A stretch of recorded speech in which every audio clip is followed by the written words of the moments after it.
My name is Silas Brennan, and I'm an aviation mechanic who survived the first 30 days of the Ice Age apocalypse. When Yellowstone erupted on September 15, 2025, I watched civilization freeze to death in real time. Trapped at a Montana airport, with 40 desperate survivors, I became the gatekeeper deciding who lived and who died. Every gallon of fuel was a life or death choice, every flight a gamble with extinction itself. Before we start the video, let us know what country you are tuning in from in the comment section below. Perhaps we will make a story there. Let's begin. They say you remember exactly where you were when the world ended. I was elbow deep in engine oil when mine did. My name is Silas Brennan, and I'm an aviation mechanic at Rocky Mountain Aviation in Billings, Montana. September 15th, 2025 started like any other Tuesday morning.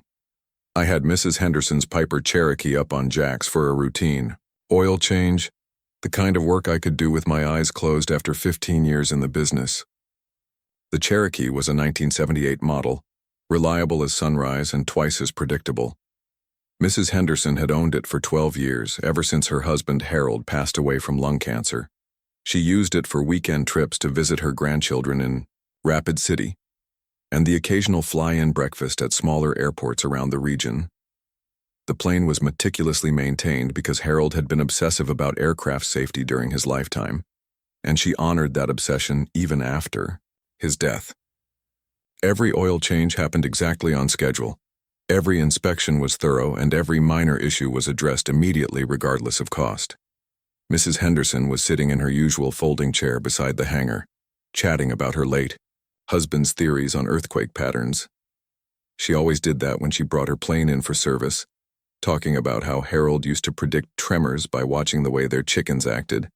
The birds would get agitated days before even minor quakes, refusing to roost normally and clustering together in unusual formations. Harold had kept detailed logs of their behavior patterns for over 30 years, cross-referencing them with seismic data from the University of Montana's earthquake monitoring station. I half-listened while I worked, the way you do when someone tells the same stories every month. Mrs. Henderson had a habit of repeating Harold's geological theories, especially his calculations about Yellowstone's volcanic cycle. According to her, he'd spent his retirement years studying the supervolcano's eruption patterns with the intensity of a man possessed, becoming increasingly convinced that the caldera was overdue for a major event. He'd apparently filled 17 notebooks with calculations about magma chamber pressure, ground deformation measurements, and historical eruption intervals dating back 600,000 years. Harold had been particularly concerned about the increased seismic activity around Yellowstone Lake and the rising ground temperatures and various thermal features throughout the park. He'd documented changes in geyser eruption patterns, shifts in hot spring temperatures, and unusual animal behavior reported by park rangers and local residents. Mrs. Henderson said he'd tried to present his findings to university researchers and government agencies, but they dismissed him as an amateur alarmist without proper credentials. If I'd paid more attention to what she was saying that morning, maybe I would have seen it coming. Instead, I was focused on the Cherokee's oil system, checking for metal shavings in the drain pan and examining the oil filter for signs of engine wear. The Lycoming engine was running beautifully, showing no signs of distress or unusual wear patterns. The oil was clean, the filter was clear, and all the engine parameters were well within normal operating ranges. Everything seemed normal, predictable, safe. For 3 weeks leading up to that day, the seismic monitors had been going crazy. Scientists on the news kept saying it was normal fluctuation, nothing to worry about. They used words like within acceptable parameters and geological adjustment period. Whenever reporters asked about the increased earthquake activity around Yellowstone National Park, the official statements from the Yellowstone Volcano Observatory consistently downplayed the increased activity, attributing it to normal seasonal variations and thermal expansion cycles in the underground magma chambers. Dr. Rebecca Martinez, the observatory's chief scientist, had appeared on the morning news just 3 days earlier, reassuring viewers that volcanic systems often show increased activity without leading to eruptions. She'd explained that the Yellowstone caldera had been monitored continuously since the 1970s, and that current activity levels, while elevated, were still far below the thresholds that would indicate an imminent eruption. The interview had been calm, professional, and completely wrong. My Cherokee grandfather had taught me something different, though. Joseph Burning Sky had been a traditional healer and weather reader on the Crow Reservation, and he'd passed down generations of indigenous knowledge about reading natural signs. He used to say that the earth whispers before it screams and that animals know first because they haven't forgotten how to listen. Modern humans, he claimed, had traded their connection to the natural world for the false security of scientific instruments and expert predictions. Joseph had taught me to watch for subtle changes in animal behavior, plant growth patterns, and atmospheric conditions that preceded significant weather events or geological disturbances. He'd shown me how birds change their migration timing when major storms are coming weeks in advance, how horses become restless before earthquakes, and how certain wildflowers bloom early when the winter will be particularly harsh. These weren't superstitions, he insisted, but practical survival knowledge refined over thousands of years of careful observation. The geese had been flying south since late August. In Montana, that's like seeing Christmas decorations in July. It just doesn't happen. Waterfowl follow ancient migration patterns tied to daylight hours and temperature changes, not random impulses. Their internal navigation systems are calibrated to seasonal changes that have remained consistent for millennia. But there they were, massive V formations heading toward warmer climates while we were still having 70-degree days and clear blue skies. The early migration wasn't just unusual, it was unprecedented in my 40-plus years of living in big, sky country. The local wildlife seemed increasingly agitated as September progressed. Deer were coming down from the mountains in larger numbers than usual, appearing in residential areas where they'd never been seen before. Normally, whitetail and mule deer stay in higher elevations during early fall, taking advantage of cooler temperatures and abundant food sources. But they were abandoning their traditional territories, moving into valleys and even suburban neighborhoods as if fleeing from something in the high country. The airport's resident population of prairie dogs had completely disappeared from their burrows near the runway. These weren't subtle changes you had to look for. They were obvious disruptions to established animal behavior patterns that anyone paying attention should have noticed. Prairie dogs are territorial creatures that rarely abandon established colony sites unless forced out by predators or environmental threats. Their sudden exodus should have been a red flag to anyone familiar with local wildlife patterns. Tommy Reeves, the high school kid who worked part-time fueling aircraft, had mentioned that his family's dog had been hiding under the porch for a week straight. The animal refused to come out even for meals, whimpering whenever anyone tried to coax it into the open. Buster was normally a friendly golden retriever who loved attention and outdoor activities, but he'd become a nervous wreck, trembling at sounds that had never bothered him before. Tommy's father had taken the dog to the veterinarian, but there was nothing physically wrong with the animal. It was just terrified of something none of us could identify. Even the horses at the riding stable next to the airport had been spooked, refusing to go near the fence line that faced west toward Yellowstone. These were calm, well-trained animals accustomed to aircraft noise and human activity, but they'd been gathering at the eastern edge of their pasture, as far from the western horizon as possible. Sarah Mitchell, who owned the stable, had mentioned that her horses were refusing to be ridden on the trails that headed toward the mountains. They'd plant their feet and refuse to move west, no matter how much encouragement or pressure their riders applied. All the signs were there, painted in nature's warning colors, but we humans are pretty good at ignoring things that don't fit our comfortable routines. We trust our technology more than our instincts, our experts more than our ancestors, our schedules more than the subtle messages the natural world sends us every day. We've convinced ourselves that scientific instruments are more reliable than millions of years of evolutionary survival instincts, both in animals and in ourselves. The radio chatter from other pilots had been strange too. Reports of weird atmospheric readings, unusual wind patterns, and temperature fluctuations that didn't match National Weather Service predictions. Aircraft instruments were giving inconsistent readings across the region, with altimeters showing pressure variations that didn't correspond to actual weather conditions. Pilots were reporting compass deviations, GPS signal interference, and radio communications that crackled with more static than usual. Jim, Morrison, who flew charter flights out of Jackson Hole, had been complaining about his instruments acting up for 2 weeks. He said his altimeter was giving readings that didn't make sense, like the air pressure was doing things it wasn't supposed to do. His GPS had been losing satellite signals intermittently, especially when flying routes that took him closer to Yellowstone Park.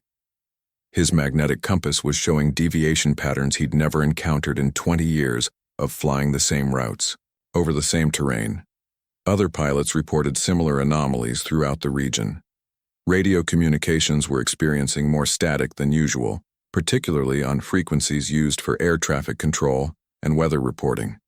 Engine performance was slightly off, with fuel consumption rates that didn't match flight planning calculations and power settings that didn't produce expected airspeeds. Navigation equipment was requiring constant recalibration, and several pilots had reported their autopilot systems disengaging unexpectedly during routine flights. These weren't dramatic failures that would ground aircraft or create immediate safety hazards, just subtle inconsistencies that experienced pilots noticed but couldn't explain. The Federal Aviation Administration had issued a notice advising pilots to pay extra attention to instrument cross-checks and to report any unusual equipment behavior. But they hadn't identified any systematic problems that would require fleet-wide inspections or operational restrictions. I was thinking about all this while I drained the oil from Mrs. Henderson's Cherokee, watching the black liquid flow into the collection pan. The oil looked clean, with no metal particles or unusual discoloration that would indicate internal engine problems. The viscosity seemed normal and there were no signs of coolant contamination or fuel dilution. Everything appeared mechanically sound, which made the recent pilot reports even more puzzling. If the aircraft themselves were fine, what was causing the operational anomalies that pilots were experiencing throughout the region? That's when the first tremor hit. It wasn't like any earthquake I'd felt before. This was deeper, more primal, like the Earth's bones were shifting beneath us. The hangar tools started rattling on their hooks, and the Cherokee rocked on its jacks despite being securely positioned with safety chains and wheel chocks. The movement wasn't the rolling motion of a typical earthquake, but something more violent and unpredictable. Mrs. Henderson stopped talking mid-sentence. She stood up from her folding chair with a look I'd never seen on her face before. A mixture of recognition and absolute terror.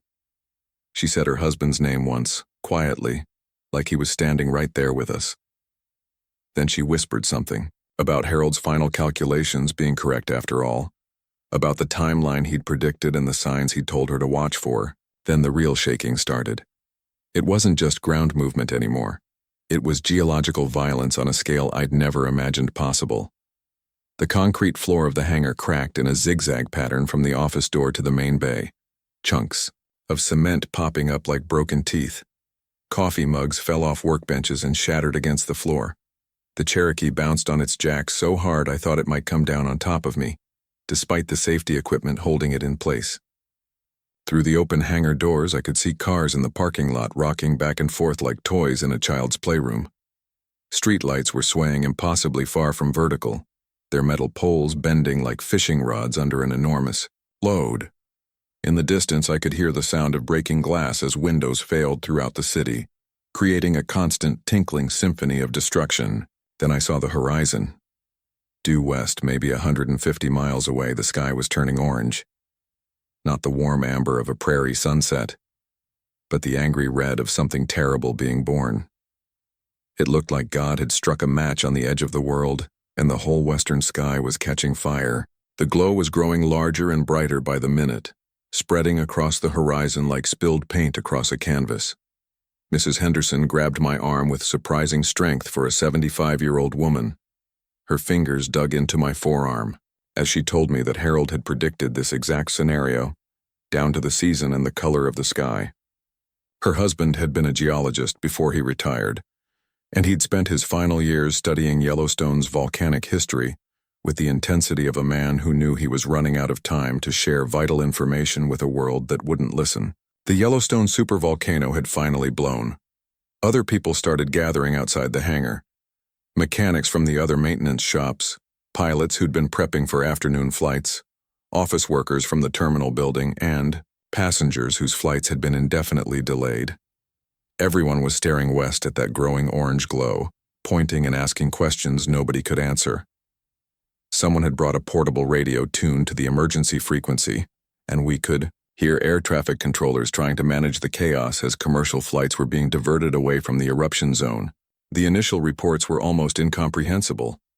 The explosion had been heard as far away as Denver, 400 miles to the south. Seismic stations across the western United States were registering off-the-scale readings that exceeded their measurement capabilities. The eruption column was already visible from satellites, rising 30 miles into the atmosphere and spreading in all directions like an enormous umbrella of destruction. But the real problem wasn't the explosion itself. It was what came after. The ash cloud rolled toward us like a gray tsunami moving through the sky. It started as a dark line on the western horizon, but it grew larger and darker as it approached our position. By 2 p.m, it stretched from north to south, as far as we could see. The leading edge was maybe 5,000 feet high, a wall of gray death moving toward us at 40 miles per hour. I made the decision to stay at the airport instead of trying to drive home. My apartment was 12 miles east of the airfield, and something told me I didn't want to be caught on the highway when that ash cloud hit. The logical part of my brain was calculating travel times and ash cloud speed, realizing that I'd never make it home before being overtaken by the volcanic debris.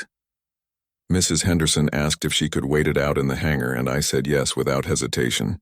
By 3:30 p.m, 12 people had gathered in our maintenance bay.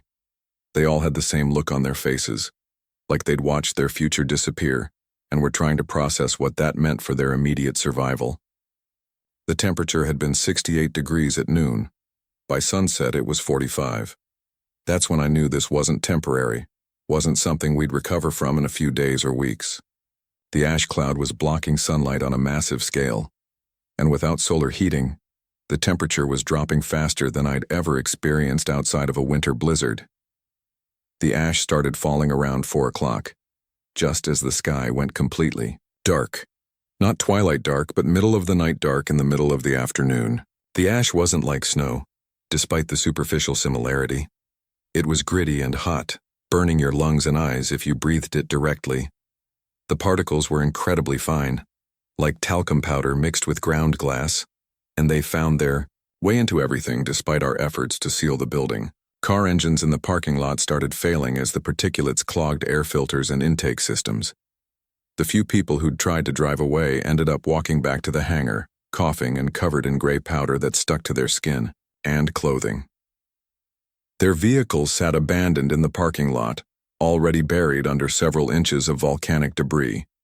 Tommy showed up around 5, his bicycle abandoned halfway across the tarmac where the ash had gotten too thick to pedal through.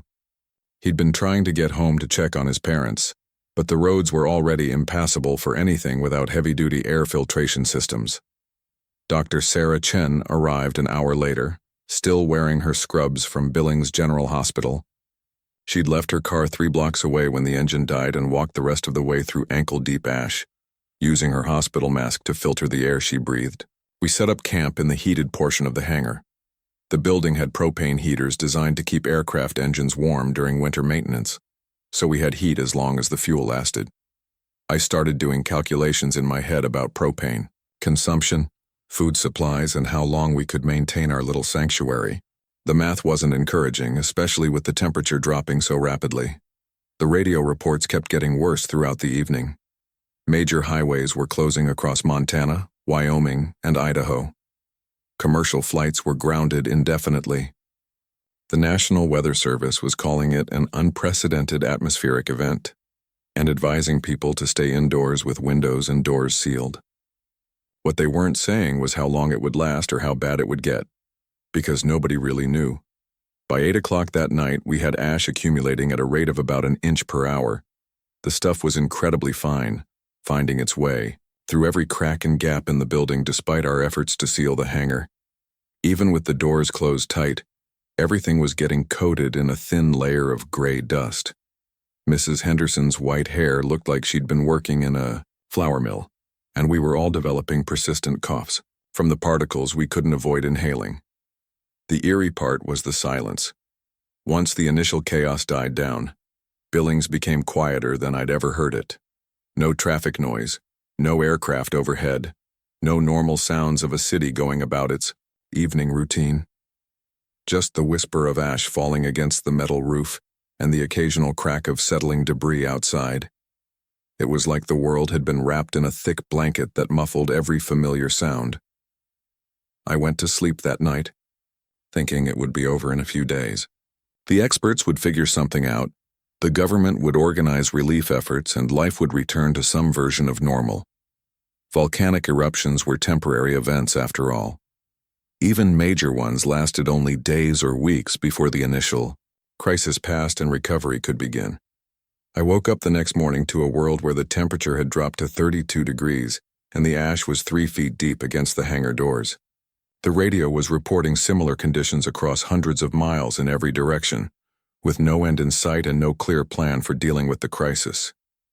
That was just day one. If I'd known what was coming next, I might have just walked out into that ash and saved myself the trouble of what followed. The temperature kept dropping every single day. By day 4, we were looking at 28 degrees, and the ash was still falling like gray snow that never melted. 3 feet had become 4 feet, then 5, then 6. Cars in the parking lot looked like gray igloos, completely buried except for the occasional antenna or side mirror poking through the volcanic debris. The world outside our hangar had transformed into an alien landscape where familiar landmarks disappeared under layers of gritty powder. Our group of 12 survivors had established routines by necessity. Dr. Sarah Chen had taken charge of medical concerns, rationing the basic first aid, supplies we'd scrounged from various offices around the airport. Tommy Reeves had proven surprisingly useful with electronics, managing to boost our radio signal and establish contact with other survivor groups scattered across the region. Mrs. Henderson, despite her age, had become our unofficial quartermaster, keeping track of food supplies and making sure everyone got equal portions during our twice-daily meals. The Martinez family had arrived on day 3, Jose and Maria, with their 8-year-old daughter Carmen.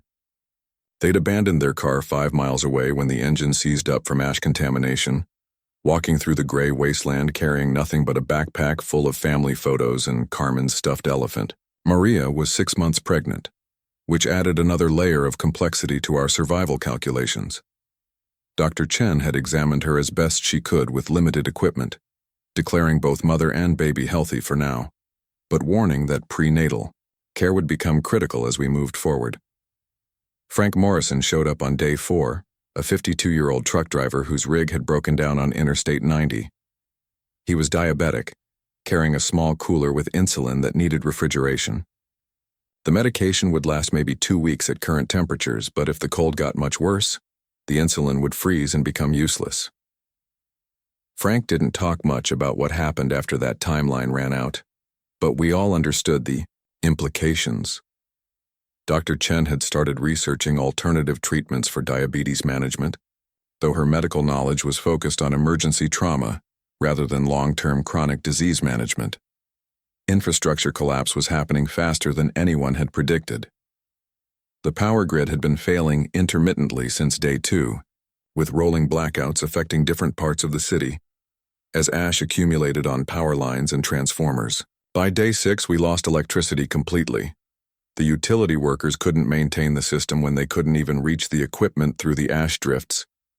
Cell phone towers had gone down one by one as backup generators ran out of fuel and repair crews couldn't navigate the blocked roads. Water pressure had started dropping on day 5 as municipal pumping stations lost power, and water treatment facilities became clogged with volcanic particles.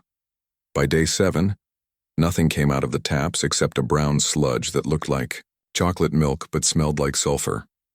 We started melting ash for water, boiling it multiple times to remove the worst contaminants, though Dr. Chen warned us that long-term consumption of ash-filtered water would likely cause serious health problems.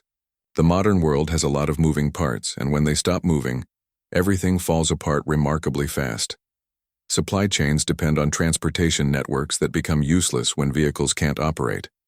Communication systems require power that isn't available when generators run out of fuel. Emergency services need equipment and personnel that can't function when roads are impassable and visibility is near zero. I started making supply runs into town using the airport's fuel truck, which had heavy-duty air filters designed for dusty conditions. The truck could push through ash drifts. That would stop normal vehicles, though I had to replace the air filter every few miles and carry spare parts for repairs. Billings looked like Pompeii, but gray instead of brown. Buildings were half buried, their windows blown out by the weight of accumulated ash. Street signs were invisible, buried under volcanic debris that reached second-story windows in some areas.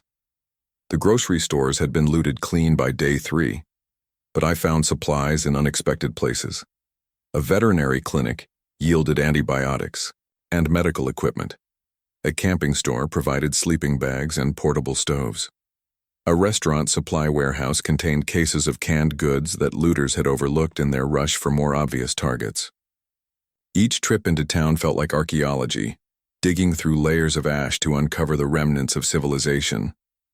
Finding frozen bodies became routine after day 5. The cold was killing people faster than starvation or dehydration. Elderly residents who couldn't generate enough body heat. Homeless individuals who had no shelter when the ash started falling. People whose cars broke down on the highway and who tried to walk to safety through the volcanic wasteland. Most of them looked peaceful, like they'd simply laid down for a nap and never woken up. The ash had covered them quickly, creating gray monuments to the speed with which our world had ended. Dr. Chen examined several of the bodies during my supply runs, trying to understand exactly how people were dying. Hypothermia was the obvious cause, but she found evidence of respiratory failure in several cases. The volcanic ash was incredibly fine, small enough to penetrate deep into lung tissue and cause inflammation.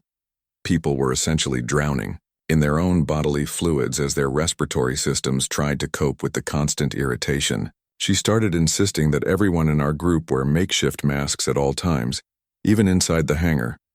Community formation happened naturally as people realized we weren't just waiting out a temporary crisis. We established work assignments based on individual skills and physical capabilities. Tommy handled radio communications and electrical repairs. Frank, despite his diabetes, proved invaluable for mechanical problems with our vehicles and equipment. The Martinez family took charge of food preparation and childcare.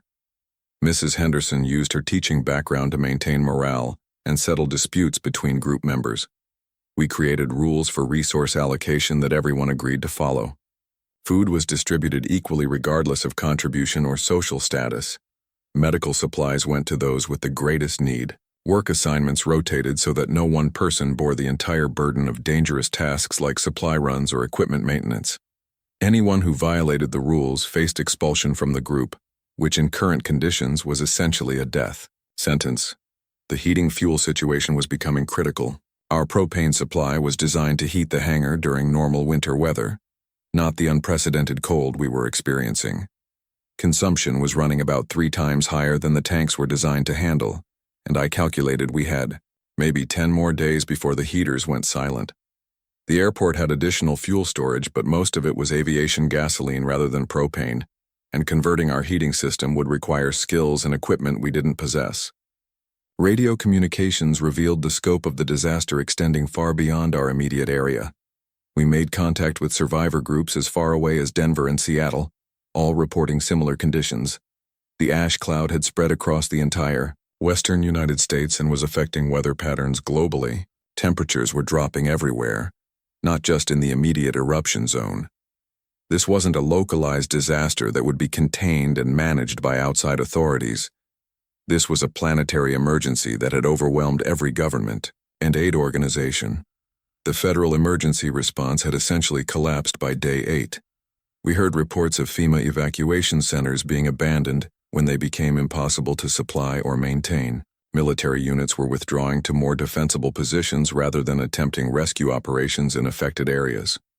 The National Guard had been activated in every western state, but their equipment wasn't designed to operate in volcanic ash conditions any better than civilian vehicles. International aid was minimal because other countries were dealing with their own weather-related emergencies as the ash cloud affected global climate patterns. Europe was experiencing unprecedented cold snaps. Asia was seeing crop failures as reduced sunlight affected agricultural regions.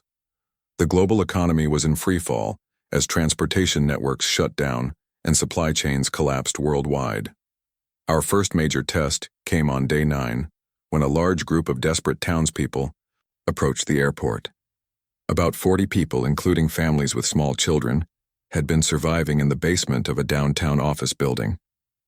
Their heating system had failed, their food was running out, and they'd heard our radio transmissions to other survivor groups.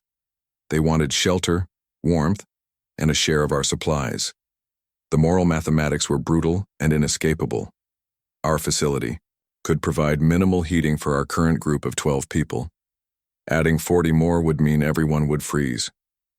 Our food supplies, carefully rationed for 12 people, wouldn't last 3 days with 52 mouths to feed. Our medical supplies were already stretched thin, treating respiratory problems and minor injuries within our small group. I became the person who had to make the decision because I controlled access to the hangar and the fuel supplies.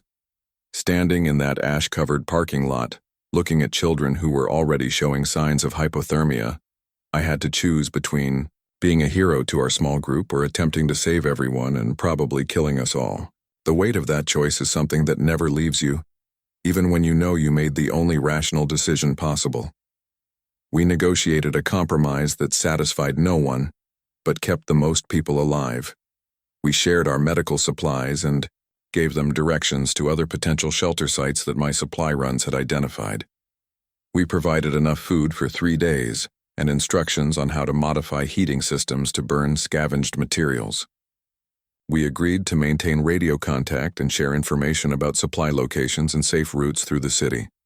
Watching those 40 people walk back into the ash storm was one of the hardest things I'd ever done. Some of them understood our position and thanked us for what help we could provide. Others called us selfish and predicted we'd all die anyway for refusing to share. Carmen Martinez cried for hours after they left, asking her parents why we couldn't just make room for the other children.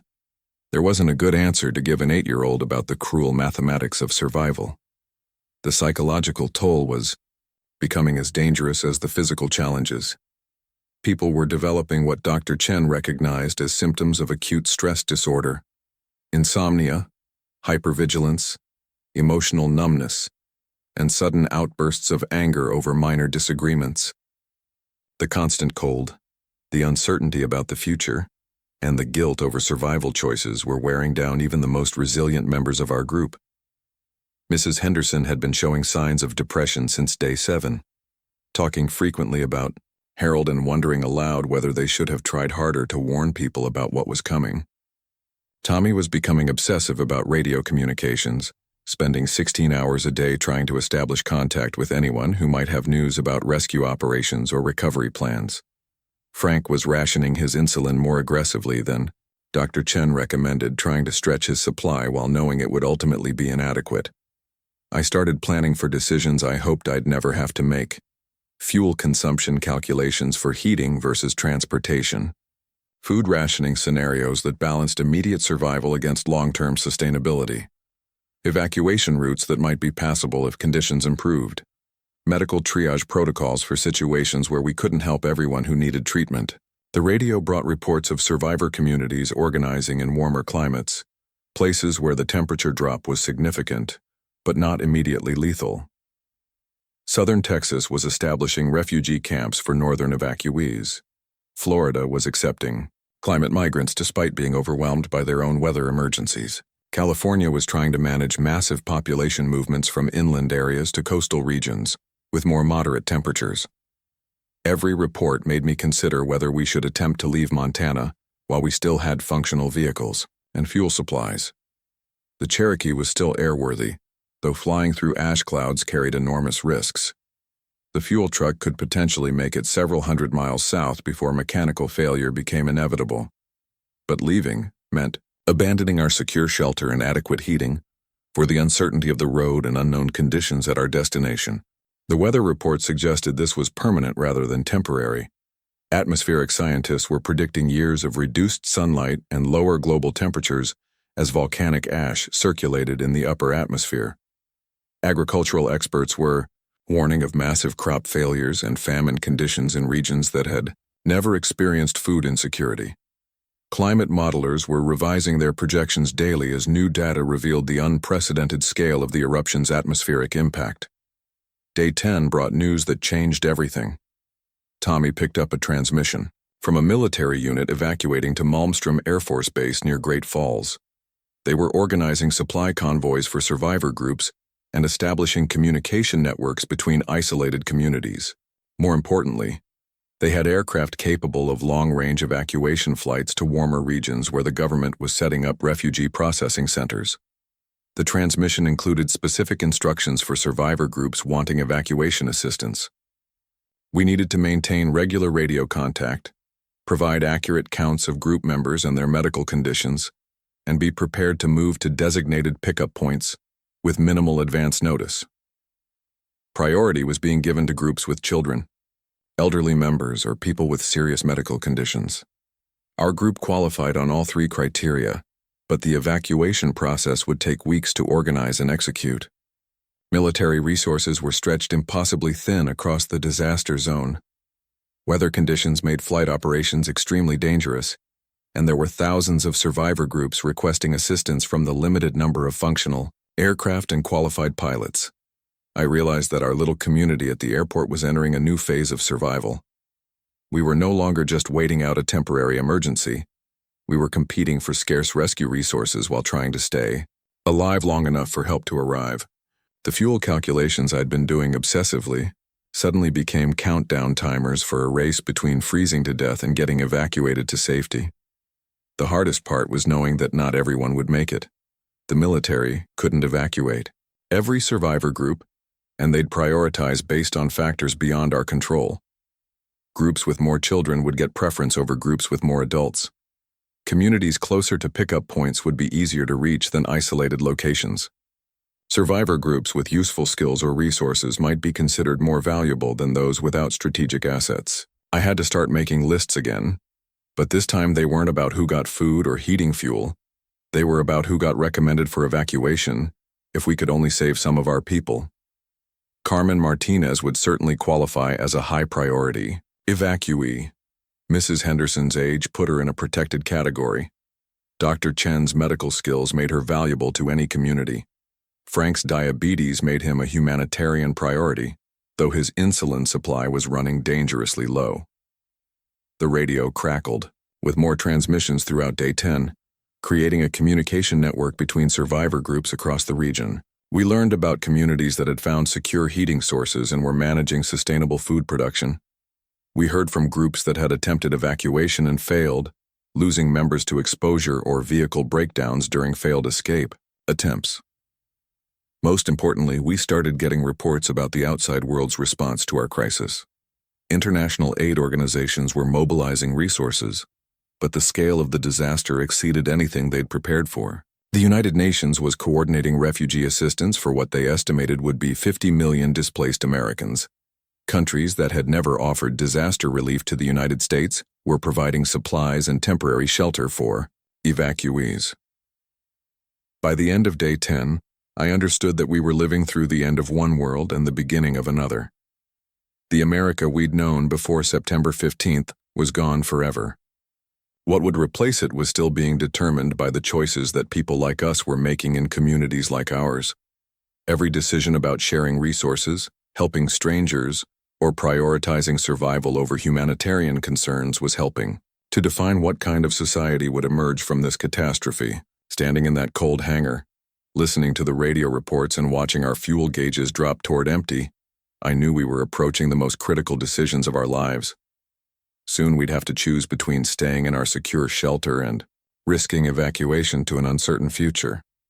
That choice would determine who lived and who died, and it was coming whether we were ready for it or not. The power grid went down permanently on Day 12, and with it went any pretense that this was a temporary crisis we could wait out. The propane heaters became our only source of warmth in a world where the temperature had dropped to 8 degrees Fahrenheit. I was burning through fuel calculations every few hours, watching our supply dwindle toward a date when the heaters would go silent and we'd all freeze to death together in that hangar. Mrs. Henderson died on Day 13.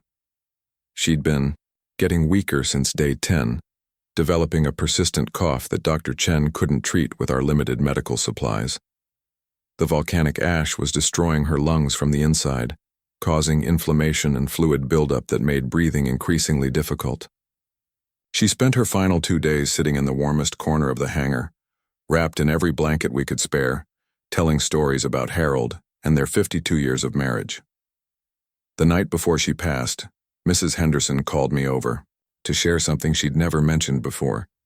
Harold hadn't just predicted the Yellowstone eruption, he'd calculated the timeline for social collapse that would follow. According to his notebooks, which she'd been carrying in her purse since the day she brought the Cherokee in for service, infrastructure would fail within 2 weeks, government response would collapse within a month, and population centers would become uninhabitable within 6 weeks. Harold had been working on survival strategies for the years following a supervolcanic eruption. He'd identified geographical regions that would remain habitable, calculated resource requirements for community survival, and developed communication protocols for coordinating between isolated groups. The notebooks contained detailed maps of potential shelter locations, supply caches, and transportation routes that might remain passable during the extended winter that would follow the initial eruption. Mrs. Henderson gave me those notebooks with instructions to use Harold's research to save as many people as possible. She made me promise to get Carmen Martinez to safety, saying that children represented the future of whatever civilization would emerge from this disaster. Her final words were about the importance of maintaining hope and human decency even when survival required impossible choices. We buried her in the frozen ground behind the hangar, using tools from the maintenance shop to chip through soil that had turned harder than concrete. Carmen Martinez cried during the entire ceremony, asking why we couldn't just fix Mrs. Henderson the way we fixed airplanes. Tommy read a passage from a Bible someone had found in the airport chapel. Dr. Chen said a few words about Mrs. Henderson's strength and dignity in the face of impossible circumstances. That funeral marked the moment when everyone in our group finally understood that we might not survive this. Death wasn't something that happened to other people in other places anymore. It was visiting our small community, and it would keep visiting until we found a way to escape or until it claimed all of us. The leadership burden had been weighing on me since day one, but after Mrs. Henderson's death it became almost unbearable. People looked to me for decisions about everything from food rationing to evacuation planning, but I was just an aircraft mechanic who'd been in the right place when the world ended. I didn't have training in crisis management or community leadership. I was making life and death decisions based on intuition and mechanical thinking, hoping that the same problem-solving skills that worked on engines would somehow apply to keeping people alive. Dr. Chen had been pushing for more aggressive rescue operations since day 8, arguing that our group had resources and capabilities that obligated us to help other survivors. She wanted to use the Cherokee for medical evacuation flights, bringing critically injured or sick people from other communities to our relatively well-equipped medical station. Her medical oath demanded that she prioritize helping the greatest number of people, even if it meant taking risks that could compromise our group's safety. Tommy supported Dr. Chen's position, believing that our radio communications gave us a responsibility to coordinate rescue efforts between different survivor groups. He'd been working 18-hour days trying to establish contact with isolated communities and relay information about supply locations and safe shelter sites. His youth made him optimistic about our chances of survival and convinced that we could save more people if we were willing to take calculated risks. Frank Morrison disagreed with both of them. His insulin supply was down to maybe 4 days' worth of medication, and he was increasingly focused on immediate survival rather than humanitarian concerns. He argued that every flight we made, every supply run to help other groups, consumed fuel and resources that we might need for our own evacuation. His position was coldly logical but emotionally difficult to accept, especially for the younger members of our group. The Martinez family was caught between hope and desperation. Jose wanted to attempt the drive south to Texas, where his brother might be able to provide shelter for his pregnant wife and daughter. Maria was terrified of leaving our heated hangar for the uncertainty of the road, especially with her pregnancy advancing and no medical facilities between Montana and the Mexican border. Carmen just wanted to go home to her own bed and her collection of stuffed animals, unable to understand why they couldn't just leave this cold place and return to their normal life. Radio contact with the military evacuation unit had become irregular, as weather conditions interfered with communications and their aircraft were grounded by ash storms. Their last transmission had mentioned logistical problems with fuel supplies and mechanical failures caused by volcanic ash contamination. The evacuation timeline kept getting pushed back as priorities shifted to communities with larger populations or more critical medical emergencies. I started making solo supply runs into the residential areas of Billings, searching houses for medical supplies that might help extend Frank's life or ease Maria's pregnancy concerns. These trips revealed the true scope of the disaster's human cost. Entire neighborhoods were buried under ash drifts that reached second-story windows. Bodies were visible in some houses, people who'd been trapped when the ash accumulated faster than they could dig themselves out. The suburban areas told a story of panic and poor decisions. Driveways were filled with abandoned cars that had been loaded with possessions before their engines failed.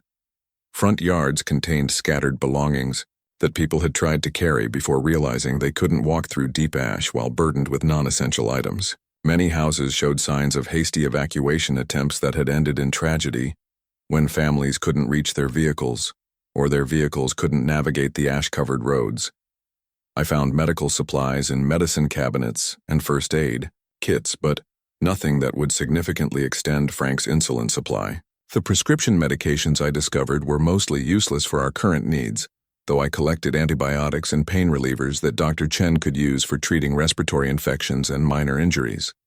Each house I searched felt like grave robbing, taking resources from people who'd died because they'd made different choices than we had. The psychological impact of these supply runs was becoming harder to manage. Seeing so many dead families in their homes, understanding how quickly normal people had been overwhelmed by circumstances beyond their control, made me question whether our group's survival was due to good decisions or simple luck. We'd been in the right place with the right resources when the disaster struck, but thousands of people had made reasonable choices that led to their deaths instead of their survival. Frank's condition started deteriorating rapidly on day 16, as his insulin supply ran critically low. Dr. Chen was rationing his medication carefully, but there was no medical protocol for managing type 1 diabetes without adequate insulin. During a survival situation, Frank was experiencing mood swings, excessive thirst, and fatigue that made him less capable of contributing to group activities. He knew exactly what was happening to his body and what would happen when the insulin ran out completely. The conversation about Frank's situation forced us to confront decisions that none of us wanted to make. Should we use precious fuel to attempt a medical evacuation flight that might save Frank but could compromise our ability to evacuate other group members? Should we prioritize our limited resources for people with better long-term survival prospects? Should we risk group safety for one person's medical needs when we couldn't guarantee success? Frank made the decision for us on day 17. He announced that he was leaving the group to attempt the drive south on his own, hoping to reach medical facilities in warmer climates before his condition became terminal.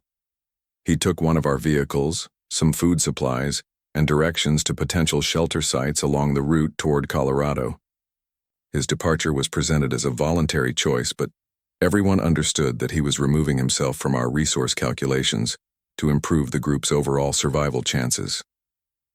We never heard from Frank again after he left the airport. His vehicle was probably buried in an ash drift somewhere along Interstate 90, adding another name to the growing list of people who died trying to escape the disaster zone. His sacrifice bought our remaining group members additional food and fuel, but it came at the cost of losing his mechanical expertise and the emotional stability that his presence had provided. Dr. Chen took Frank's departure harder than anyone else in the group. She'd taken an oath to preserve life, and watching someone die from a treatable medical condition because we lacked basic supplies violated everything she believed about her professional responsibilities. She started questioning whether we should have attempted more aggressive supply runs to find insulin, whether we should have used the Cherokee for medical evacuation flights, whether we should have been more willing to take risks that might have saved Frank's life. The internal dynamics of our group changed significantly after Frank left. Tommy became more assertive about evacuation, planning, pushing for immediate departure rather than waiting for military assistance that might never arrive. Maria Martinez became increasingly anxious about her pregnancy, worried that she might face medical complications without adequate prenatal care. Jose started talking about taking his family south regardless of what the rest of the group decided to do. Carmen Martinez was showing signs of developmental regression that concerned Dr. Chen. The 8-year-old had stopped talking except to ask when they were going home, spent most of her time clutching her stuffed elephant, and refused to eat unless her parents fed her by hand. The psychological trauma of witnessing adult fear and death was affecting her ability to process the reality of their situation, creating behaviors that suggested she was retreating into earlier childhood patterns. I was running evacuation scenarios, constantly, calculating fuel requirements for different routes and passenger loads. The Cherokee could carry 6 people, including myself, but the weight and balance calculations were critical for safe flight operations. Maria's pregnancy and Carmen's small size made them lighter passengers, but Dr. Chen's medical equipment and Tommy's radio gear added weight that would affect our range and performance. Weather patterns were making flight operations increasingly dangerous. Ash storms occurred with little warning, reducing visibility to 0 and creating engine failure risks that could be fatal during takeoff or landing operations. The volcanic debris was accumulating on runway surfaces faster than we could clear it with our limited equipment. Wind patterns were unpredictable as the ash cloud affected regional atmospheric conditions. Ground transportation was becoming equally problematic. The fuel truck that had been reliable for supply runs was showing signs of mechanical stress from ash contamination. Air filters needed replacement every few miles. Engine oil was getting contaminated despite our best maintenance efforts, and the transmission was struggling with the constant low-speed operation required for navigating through deep ash drifts. Radio communications brought increasingly desperate reports from other survivor groups.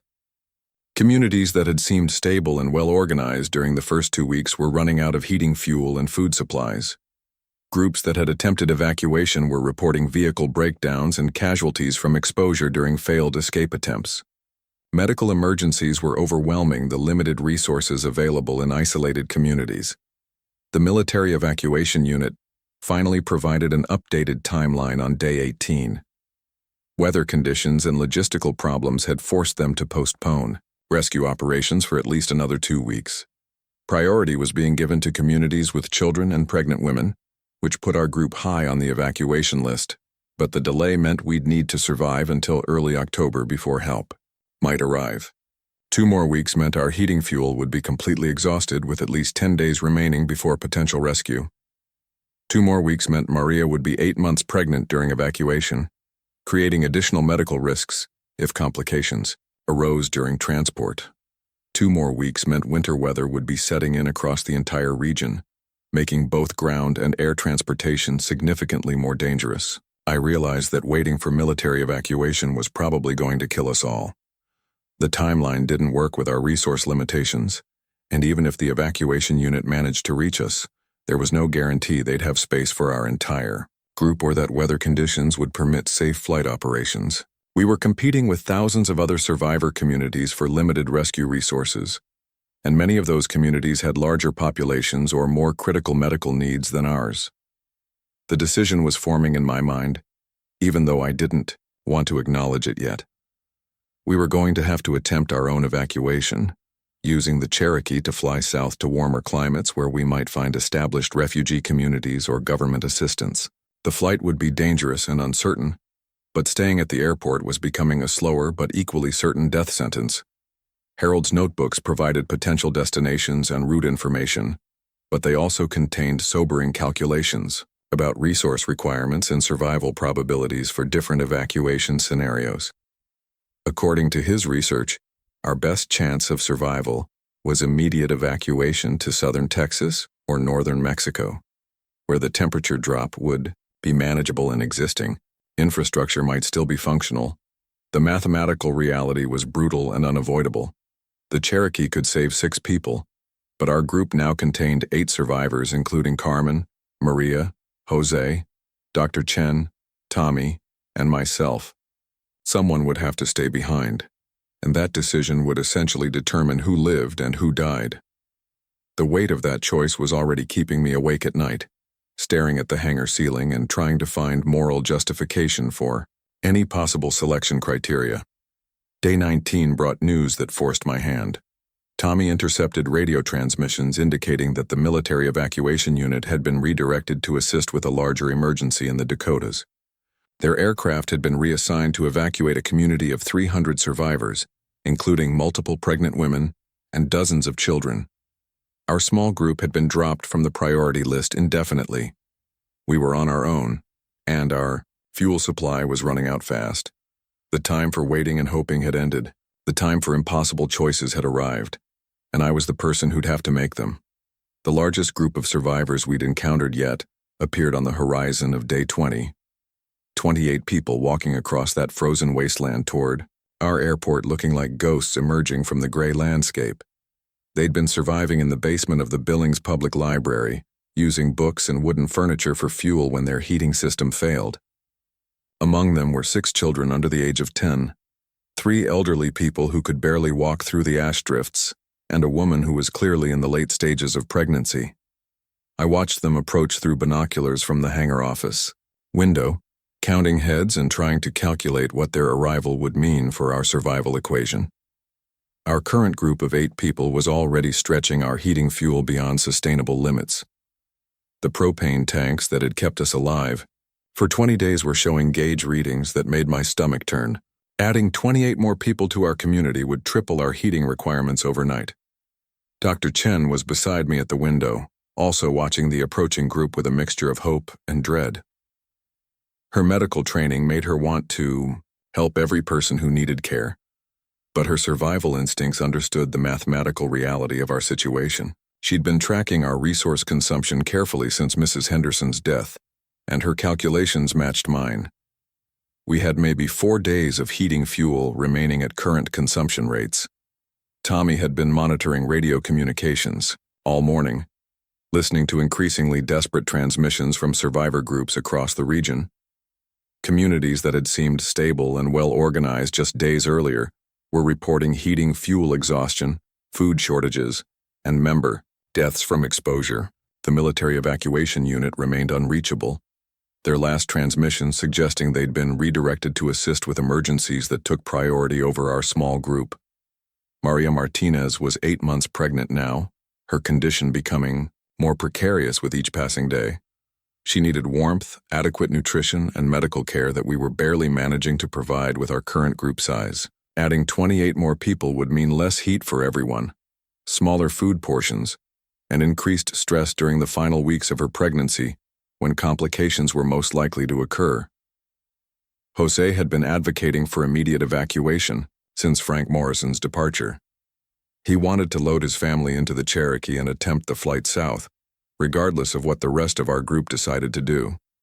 His protective instincts as a father and husband were overwhelming his concern for the other survivors, and I couldn't blame him for prioritizing his wife and daughter over strangers. Carmen's psychological condition was deteriorating daily, and Jose feared that additional trauma from witnessing more deaths would cause permanent damage to his daughter's mental health. The approaching group reached our hangar around noon, led by a middle-aged man named Robert Chen, who turned out to be Dr. Sarah Chen's brother. The coincidence seemed impossible until he explained that Sarah had been trying to reach the library group by radio for weeks, giving them directions to the airport when their shelter became unsustainable. The family connection created an emotional complexity that made rational decision-making even more difficult.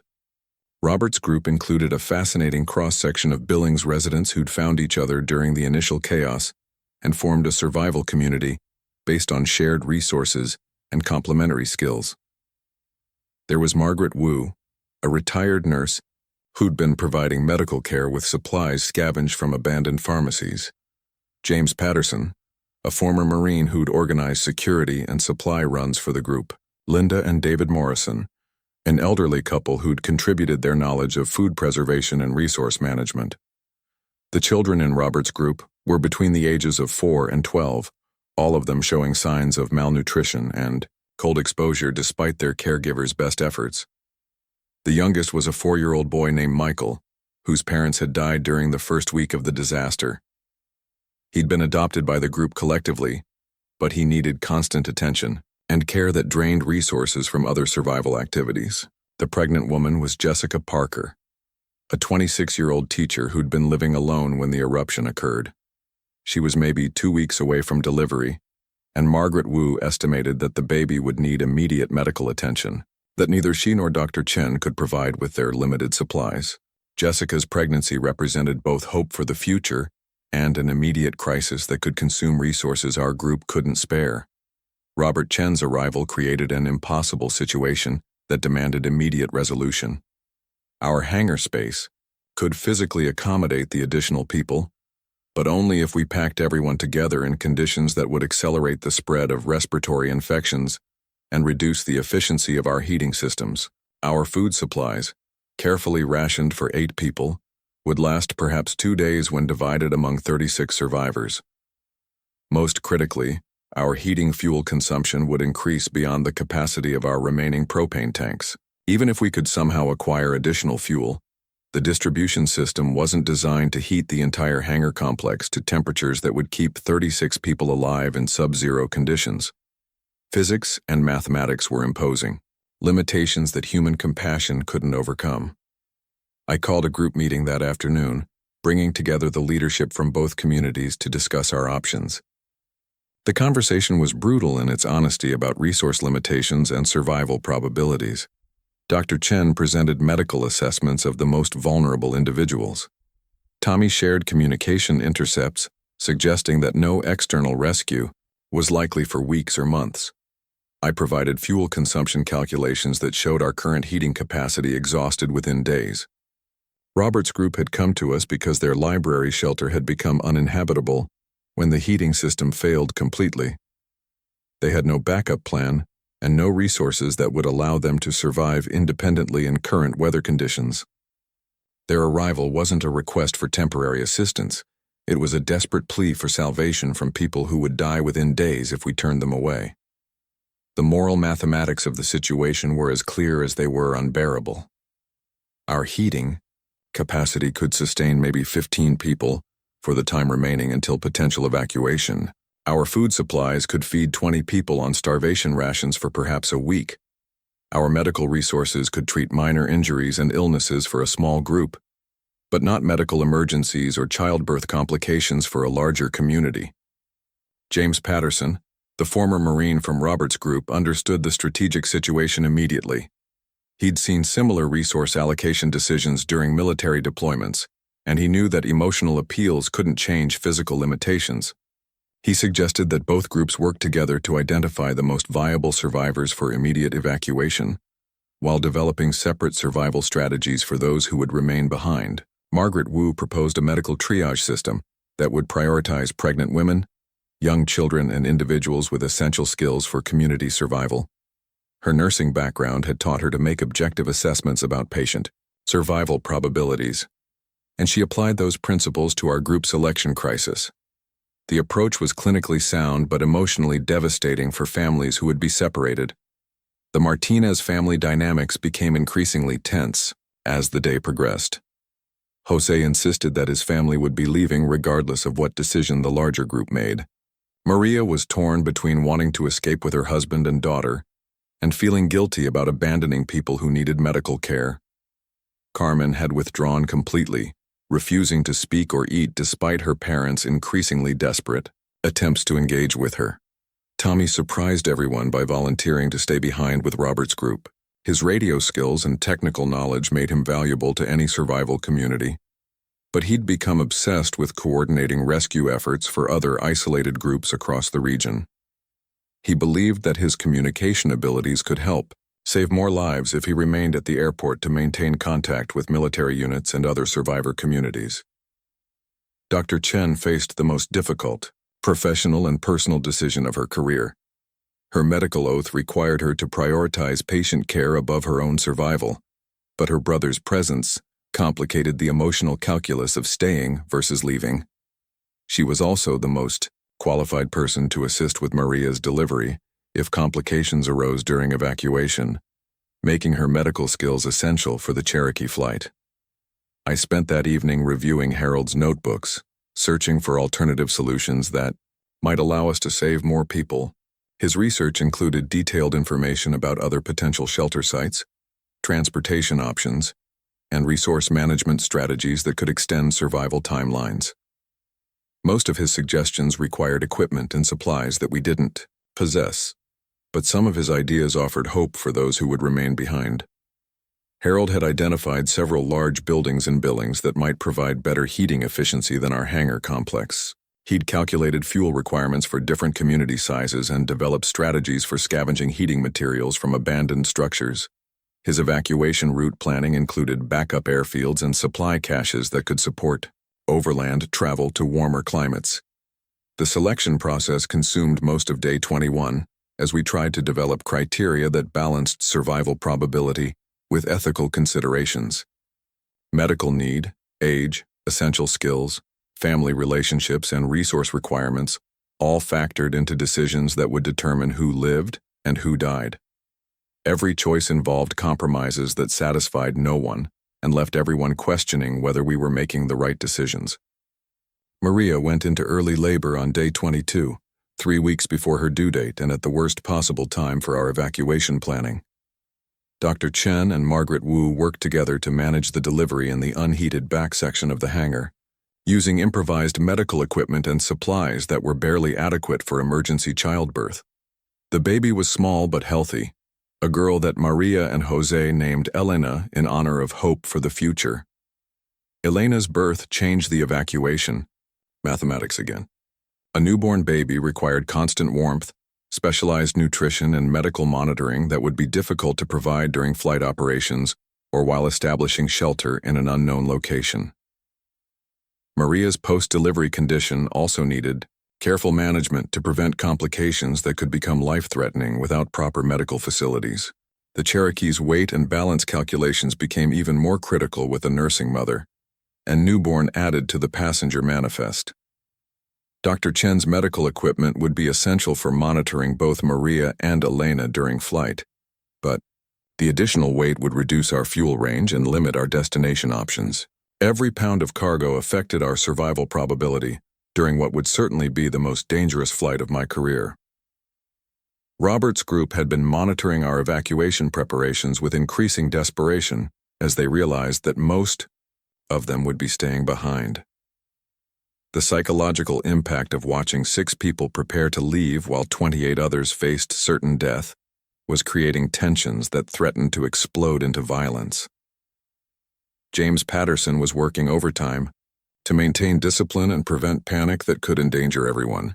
Weather reports suggested that a major storm system was approaching from the west, bringing heavy ashfall and reduced visibility that would make flight operations impossible for several days.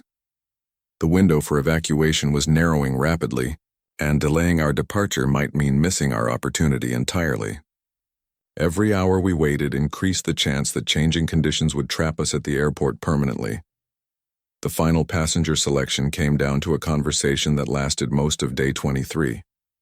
Maria, Jose, Carmen, and baby Elena were automatic choices due to medical necessity and age. Dr. Chen's medical skills made her essential for managing complications during flight and establishing medical care at our destination. That left one seat for either Tommy, Robert Chen, or one of the children from the library group. Tommy insisted on staying behind to coordinate radio communications for those remaining at the airport. Robert Chen volunteered to stay with his group rather than abandon people who'd trusted him with their lives. The decision ultimately fell to me as pilot and aircraft commander, and I chose Jessica Parker, the pregnant teacher whose baby was due within days and who would need immediate medical attention that only Dr. Chen could provide. The night before our planned departure, I made one final calculation of fuel requirements, weather conditions, and navigation challenges for the flight south. Every factor suggested that we were attempting something that had perhaps a 50% chance of success. The Cherokee wasn't designed for long-range flights through volcanic ash storms while carrying maximum passenger loads. Engine failure, navigation errors, or weather deterioration could kill everyone aboard. But staying at the airport was approaching a 100% chance of death for everyone. The heating fuel would be exhausted within 48 hours, Food supplies were nearly gone. Medical emergencies were becoming more frequent as cold, and malnutrition weakened everyone's immune systems. The choice wasn't between safety and risk. It was between certain death and possible survival. I fired up the Cherokee's engine for the last time at that airport, knowing that I was leaving 28 people to freeze to death in a Montana hangar.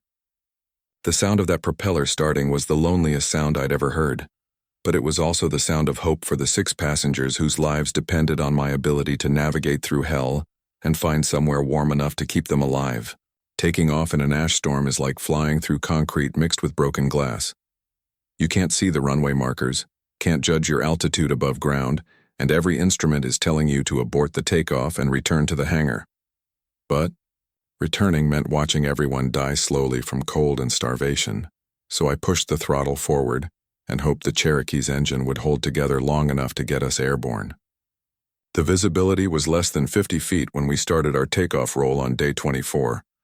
I was flying entirely by instruments and memory, using the runway lights that were still barely visible through the ash cloud to maintain directional control. Maria was holding baby Elena in the back seat, trying to keep the newborn warm despite the unheated cabin. Dr. Chen sat beside them with her medical bag, monitoring both mother and child for signs of distress that could become critical during the flight. Jessica Parker was cramped into the remaining back seat, her advanced pregnancy making the tight quarters almost unbearable. She was due to deliver within days, and Dr. Chen had warned that the stress of flight operations could trigger premature labor at any time. Jose held Carmen on his lap in the front passenger seat, both of them staring out the windscreen at the gray wall of volcanic ash that surrounded our aircraft. The Cherokee's engine was running rough from ash contamination, despite my best maintenance efforts over the past 3 weeks. Oil temperature was climbing faster than normal, and the air intake system was struggling to filter the volcanic particles that were trying to destroy the engine from the inside. Every gauge reading suggested that we were pushing the aircraft beyond safe operating limits, but safe operations had become an impossible luxury. Our fuel load was calculated to the absolute minimum required for reaching warmer climates in southern Colorado or northern New Mexico. Harold's notebooks had identified several potential landing sites along our route, but most of them were small airfields that might not have functional fuel supplies or adequate shelter facilities. We were essentially flying toward unknown destinations, with just enough fuel to get there and no reserves for emergencies or navigation errors. The takeoff itself was terrifying in ways that my 15 years of flying experience hadn't prepared me for. Normal visual references were completely obscured by the ash cloud, forcing me to rely on instruments that were giving inconsistent readings due to static electricity and particulate contamination.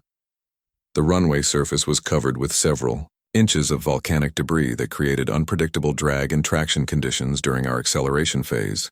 We lifted off into complete darkness at what should have been mid-morning, climbing through ash layers that reduced visibility to zero and created turbulence that threw the heavily loaded Cherokee around like a toy airplane. The passengers were getting airsick from the constant motion and the stress of knowing that engine failure would mean certain death for everyone aboard. Carmen started crying softly, and Jose was trying to comfort her while fighting his own motion sickness. Navigation was becoming a nightmare as we climbed above the airport. GPS signals were intermittent due to atmospheric interference from the volcanic ash. Radio beacons were either not functioning or blocked by the debris cloud. My magnetic compass was showing deviation patterns that didn't match any known magnetic anomalies in the region. I was essentially flying blind through hostile skies toward destinations that might not exist anymore. The engine problem started becoming serious about 30 minutes into the flight. Oil pressure was dropping despite normal oil temperature readings, suggesting that volcanic ash was contaminating the lubrication system faster than I'd anticipated. Cylinder head temperatures were climbing toward red line values, indicating that the cooling system was struggling with the contaminated air flowing through the engine compartment. Dr. Chen was dividing her attention between monitoring Maria and Elena's condition and trying to keep Jessica Parker calm as her pregnancy symptoms worsened during the turbulent flight. The stress of evacuation, combined with the physical demands of flying in an unpressurized aircraft, was affecting both pregnant women in ways that could become medically dangerous. Every few minutes, Dr. Chen would lean forward to update me, on passenger conditions, and none of her reports were encouraging.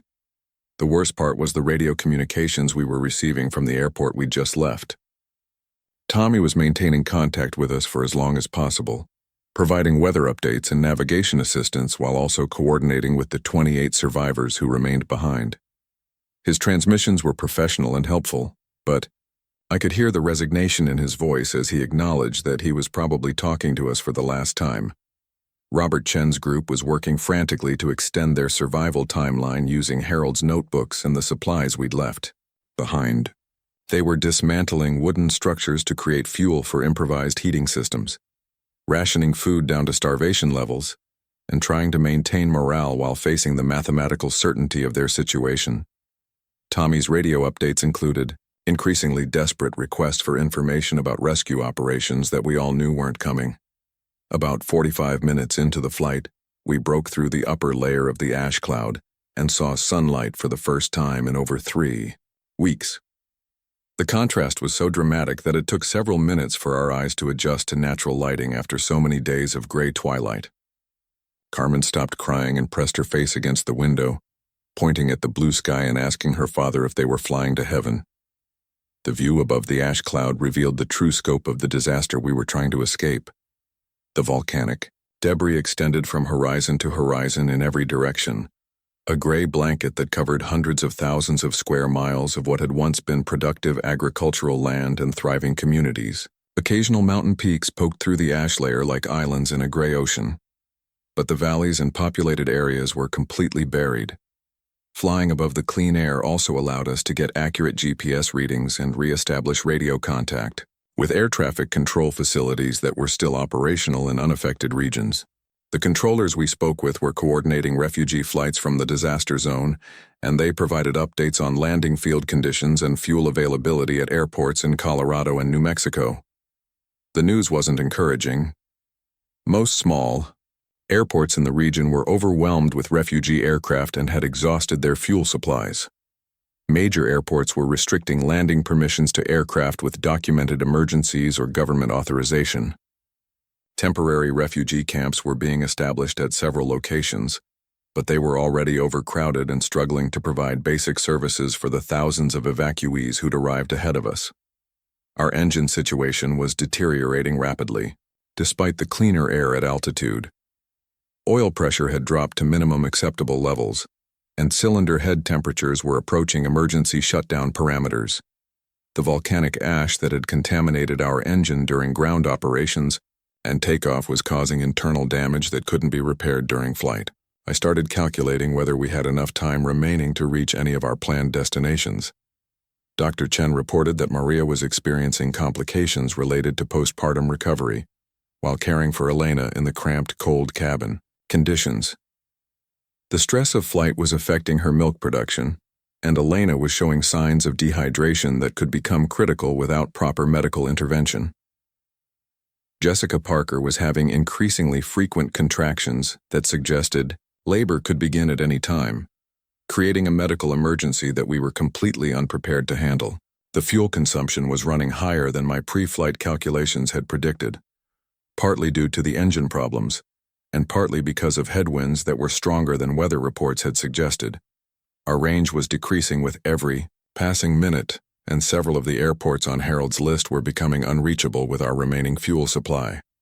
I started identifying emergency landing sites that might allow us to survive even if they couldn't provide fuel or long-term shelter. About 2 hours into the flight, we encountered a weather front that forced us back down into the ash cloud. The turbulence was severe enough to threaten structural damage to the heavily loaded Cherokee, and the renewed ash contamination immediately worsened our engine problems.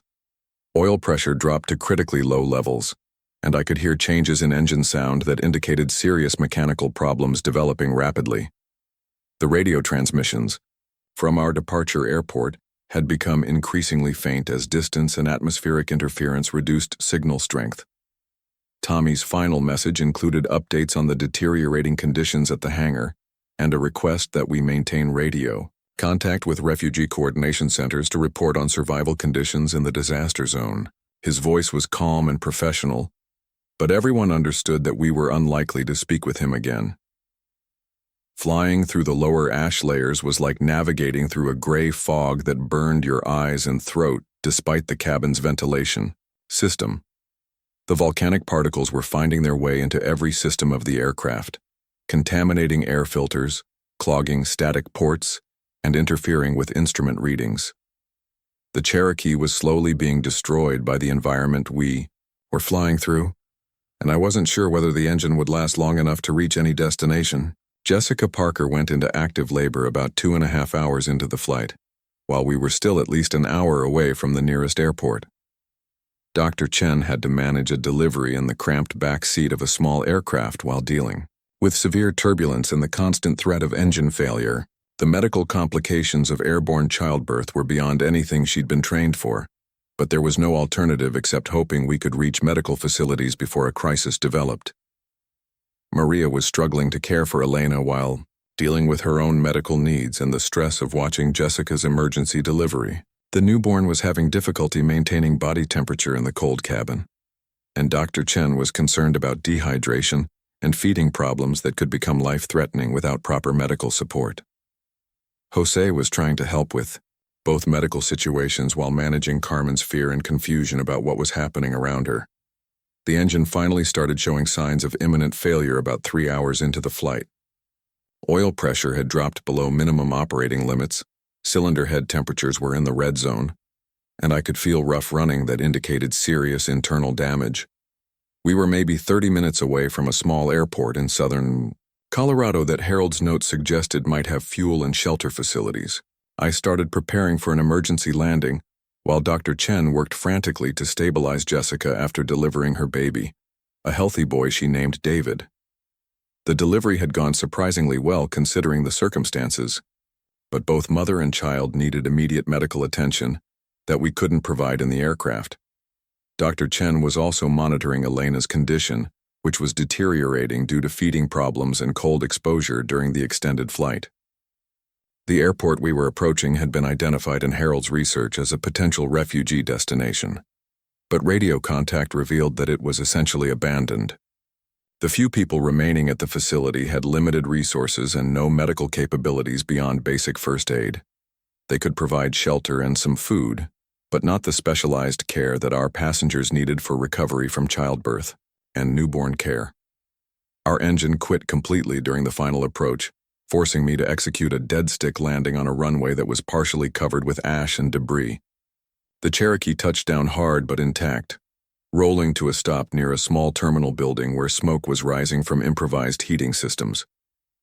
We'd made it to safety, but it was a different kind of safety than any of us had imagined when we started planning our escape. The small community at the Colorado airport included about 30 other refugees who'd arrived over the past 2 weeks from various disaster-affected areas. They'd established basic shelter facilities in the terminal building and were subsisting on supplies scavenged from abandoned aircraft and nearby communities. The group was led by a former military logistics officer who'd organized resource allocation and security procedures for the growing refugee population.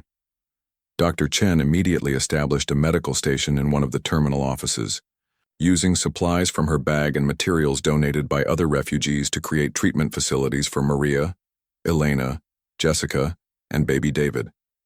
The medical situation was still precarious, but at least we had adequate shelter and heating to prevent immediate crisis from cold exposure. The broader situation at our refuge was sobering but hopeful. The temperature was still well below normal for late September, but it was survivable with adequate shelter and heating fuel. Food supplies were limited, requiring careful rationing to sustain the growing refugee population until supply flights could be organized from unaffected regions. Communication systems were functioning well enough to maintain contact with government refugee coordination centers. Most importantly, we'd established contact with a network of refugee communities that were forming across the southern regions, where the climate remained marginally habitable. Aircraft were making regular flights between these communities, sharing resources and coordinating evacuation efforts for people still trapped in the disaster zone. Our Cherokee would need extensive engine work before it could fly again, but other pilots were continuing rescue operations using aircraft that were still airworthy. I spent the final days of that first month monitoring radio communications from the disaster zone and helping to coordinate supply flights for communities that were still attempting survival in the frozen north. The reports were increasingly grim as heating fuel supplies were exhausted and food shortages became critical. Most survivor groups had either evacuated or perished, leaving only isolated individuals who were struggling to maintain basic survival in conditions that were becoming unsurvivable. The radio contact with Tommy and Robert's group at our original airport had been lost on day 27, suggesting that their situation had become untenable. I tried not to think about the specific details of how 28 people died in that hangar, focusing instead on the knowledge that our evacuation had saved the lives of 6 people who would certainly have perished if we'd remained behind. 30 days had taught me that survival isn't about being the strongest or smartest person in the group. It's about making impossible choices and living with the consequences of decisions that satisfy no one, but keep some people alive. The ice age didn't just freeze the world, it froze parts of my soul that I'll never recover. But if you're listening to this, it means some of us made it through those first terrible weeks. That was just the first 30 days of what would become a permanent change to our world.